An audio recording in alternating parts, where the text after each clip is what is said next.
Hi. So I just wanted to touch base a little bit on what this channel is about, and just to be, you know, give you a heads up. You could find the kitchen sink in here. What that means is, pretty much everything. If I feel like talking about it or doing it, then it's probably gonna be on here. This is just my outlet.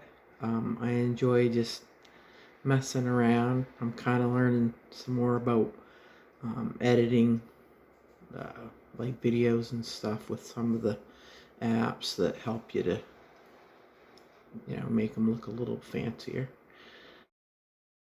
But and also, kind of like Forrest said with the chocolates, you never know what you're gonna get.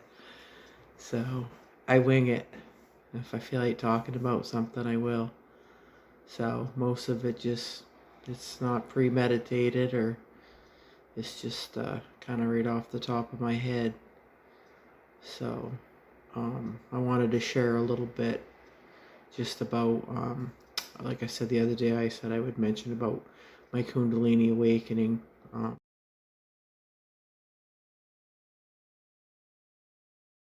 Um, which started for me, well, as far as me knowing what it was, from the time it started until I kind of knew, it was probably 3 months. Because I didn't know what I was going through. And I really never heard about Kundalini or the chakras, none of that stuff,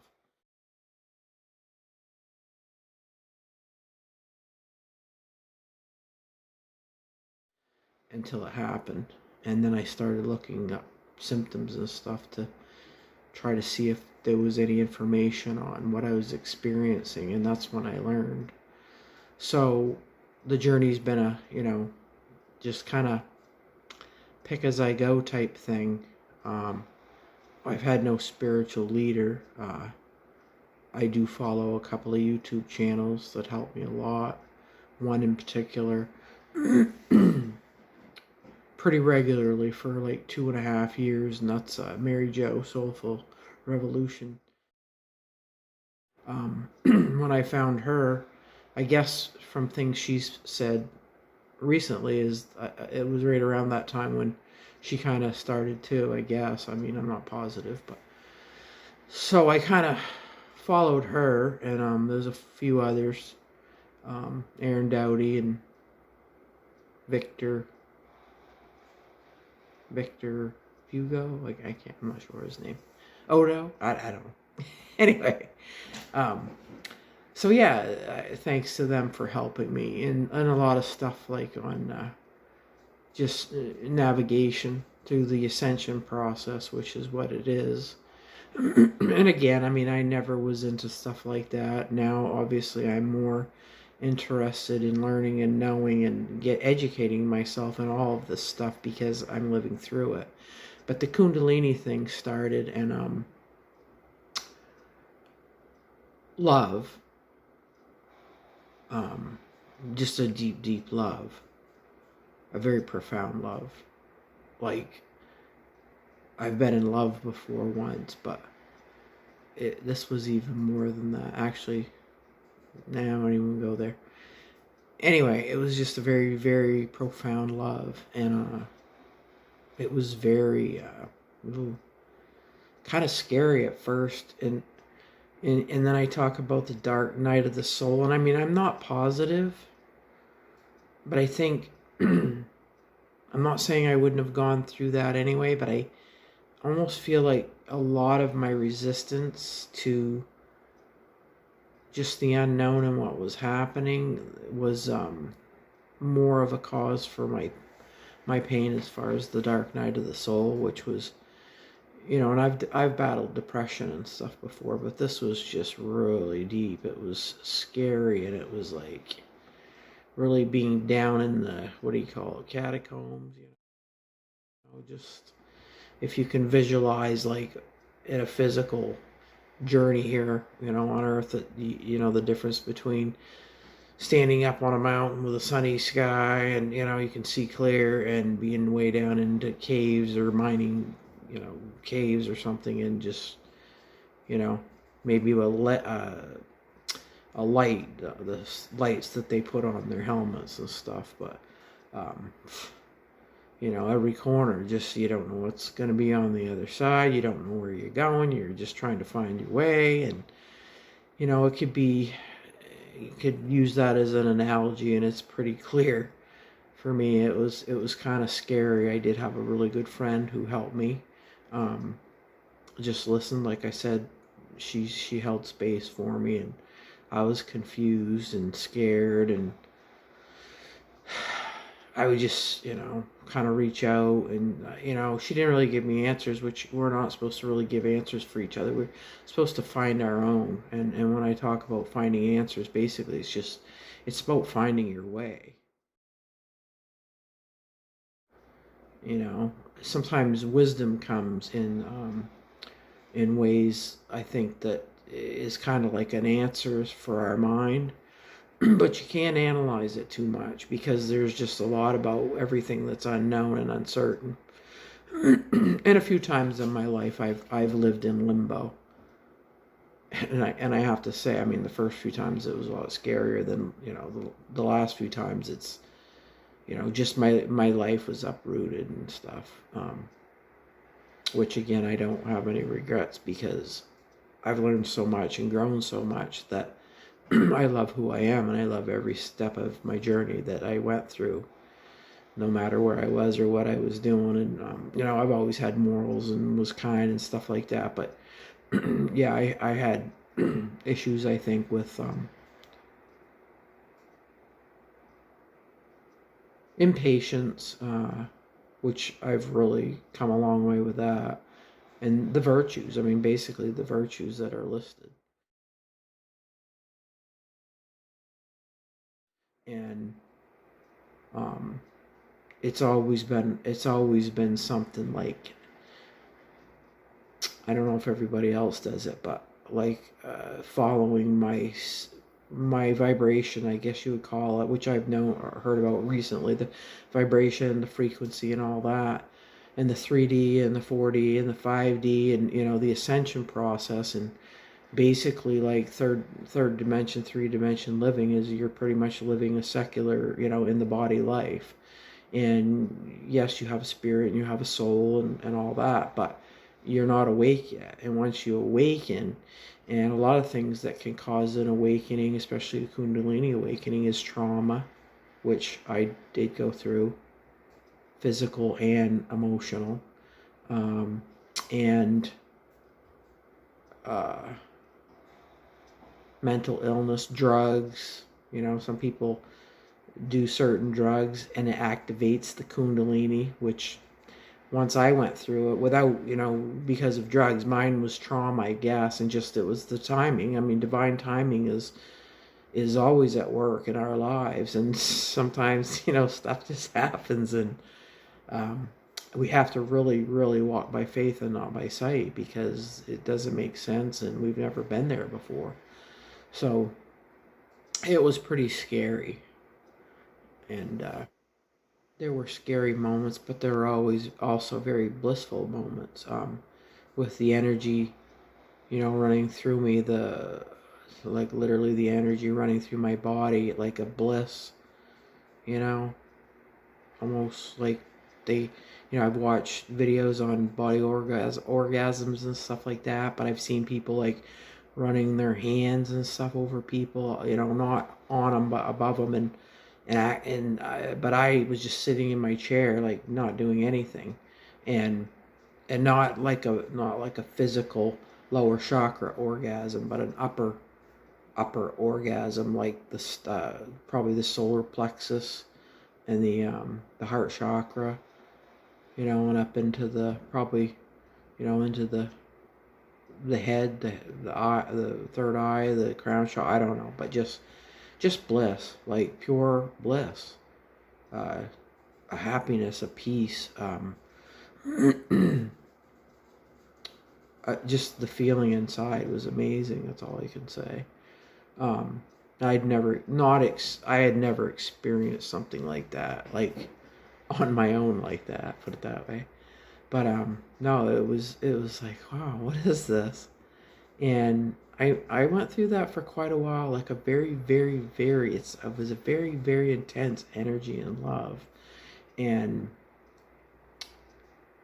you can't help but wonder, when you're going through something like that, you're trying to figure it out. You're trying to, you know, logically and um, with your reason, you're trying to figure out what is happening. And it's strange if you don't know. So, like I said, thank God for YouTube, because I learned a lot, and I didn't have to hire. I've never hired anybody. I do follow some of the tarot readers and stuff, and again, the resonation. If I feel like a surge of energy running through me when I hear something, that I know that's resonating. Some stuff I'm just sitting there listening to it, and you know, I'm listening to it. But it's not like hitting me, like clicking and connecting with me. So, but then on a different day, and that's the thing about the spirit, is I could watch a reading today and resonate with a few sentences or a few things said, and then not the rest, and then a week later listen to the same one and resonate with different parts of it. So that's the thing about timing, divine timing, is when we're ready to know something, the timing lets us know. The divine timing lets us know, okay, you're supposed to know this now. This is because if we had to learn everything all at once, we'd be overwhelmed. Everything has to be in increments and stages, or else it could be too much.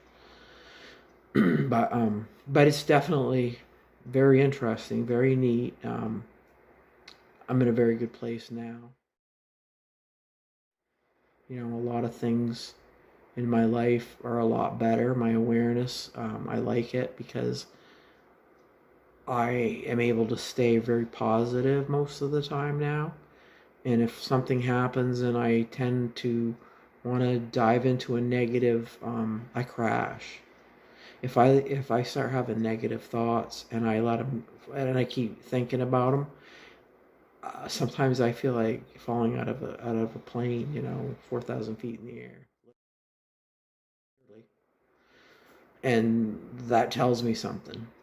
So very quickly, I get right back on track, and then I feel better, and it's like, okay, almost like I can't get away with it. So I'm very, very sensitive to the spirit, but I do ask for guidance. My spirit guides, my angels. Um, I surrendered, my gosh, 20 years ago, just because I went through a divorce, and I was so devastated, and it was so hard for me that, and of course the divorce died. I lost 30-40 pounds, and I couldn't eat, and a lump in my throat, a lump in my stomach. I mean, it was physical. I just couldn't. And I really don't know if my mind started it and my heart followed, or if it was my heart and my mind followed. I don't really know. I'm not going to analyze it, but all I know is I felt really bad. And disconnected. I actually went into clinical depression at that time when I went through my divorce. But I did go on medication, and it helped me and stuff. But I have a very sensitive spirit. I always have, and I can remember, times in my life, people being verbally mean, cruel, a little abusive, and then if I got my feelings hurt, it was like, oh, you're too sensitive. You're too sensitive. Well, no, I'm not too sensitive, because I would rather feel than not feel. So I know a lot of people that I think aren't sensitive enough, and they're not, connected to their emotions and their feelings, which we should be connected. We shouldn't let them run us, because then that's going over the edge, the other side. But there needs to be a balance, having your emotions, having them open and feeling, but not letting them control your life. There's a lot that goes into staying balanced and grounded, and staying at a place where you're on your journey, you're minding your business, you're doing everything that's good for you, you're helping people too. I mean, you're not like a total taker and you don't give and anything like that. You know, you have a balance of give and take, but you run into people that see that you have inner peace, and certain people just, they gotta upset that. They just, and those are the type of people that I find I cannot tolerate being around. It's almost like they pinpoint you and they see you, and it's like they just can't stand that you're just a simple happy person, you know, with no agenda. And they'll start troublemaking, and sometimes verbally or words, or just like, I mean, I could explain it at times being, it felt like I was broadsided, or it felt like somebody had a dagger and threw it at me, and boom, you know, like I felt that pain like a dagger, but yeah, you know, you look and there's nothing there. It's nothing visual. It's just, you feel it. And for years, you know, and I was like, what, you know, it's almost like having a body slam or something by somebody, and they know what they're doing, but you don't have a clue, because I always try to trust people. I never meet anybody well, it's like sometimes you get a bad vibe about somebody, but I never meet anybody and have an agenda to like say, oh gee, you know, I'm not trusting that person, because I don't trust anybody. I'm more like, almost like in the court, you know, innocent until proven guilty. I'm that type of person. I will give you every opportunity to show me who you are. And sometimes right off the bat, you get somebody's true colors because they just think you're a sucker, you know, or you're naive or gullible. Well, I'm not naive and gullible. I'm just trusting and caring. And how am I going to, but right off the bat, you'll find out if they're, you know, if you let your guard down and you're vulnerable in front of somebody that's a miserable person, or, you know, full of self-hatred or no self-esteem, or, you know, they're narcissists, or they'll target you pretty quick, especially, you know, if your belly's wide open. So why play games and protect yourself, you know, for a year, and then by then, if they do attack, it's going to be even worse than it from the beginning. You know, if you showed your belly, your underbelly, and they attack you, boom, you get up and you leave and you stay away from them, because, you know, basically it's kind of like that. So, you know, in a lot of ways you can use analogies of what it feels like and what's actually going on. So the education is wisdom. I mean, you're educated with experience. It's hands-on. It's not, you know. And then for me, it's always been hands-on experience, and I learn something, and then I read about it. And then I can say, oh yeah, because I'm the type person, if I read about something or see it on TV, or, you know, until I've actually experienced it, I just, you know, it's like, well, whatever. I got other things to do. But boy, once I go through it, I think a lot of us are that way. Once I go through it, oh, I'm all about reading up on it and finding out, you know, all the facts and information and educating myself on it. Because it's, I mean, I'm not saying I like suffering. I didn't, and I don't. But I'm also in a place now with the suffering thing. I mean, I'm sure there's a few things that could happen in my life that could cause some deep suffering. I mean, that's a rule. I don't get too attached to insults or troublemakers or drama, things that you just, you know, at this point you just see it for what it is, and you can still be trusting and open, but you have, you know, that you have that wisdom that just kind of is like, yeah, whatever. That's mind games. They're just mind games. They're players, you know. It's just, see it for what it is. And once you've been around a few of them, then yeah, it's pretty easy to detect it now. But anyway, so yeah, and so my Kundalini thing was pretty profound. And I mean, I'm not going to go into a lot of detail. There's a lot of videos on here more about it and stuff, but that's just been my experience, and that's just the surface of it. But there's no point in going into any more detail, because there's plenty of information out there on this subject. But it's just part of my journey, and I just wanted to, you know, to share that.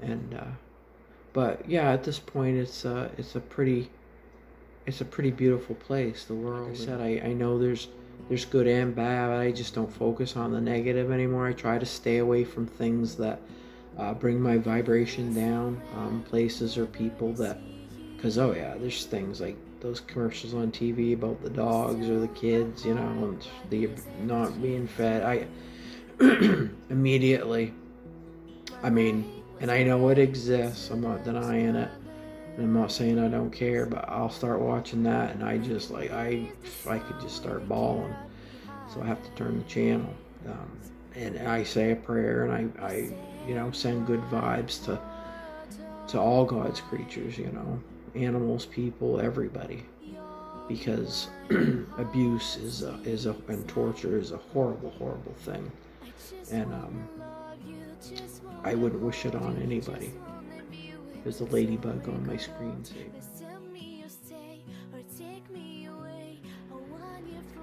And now there's pink flowers. I think my face is probably reflecting the colors. My screensavers is on nature.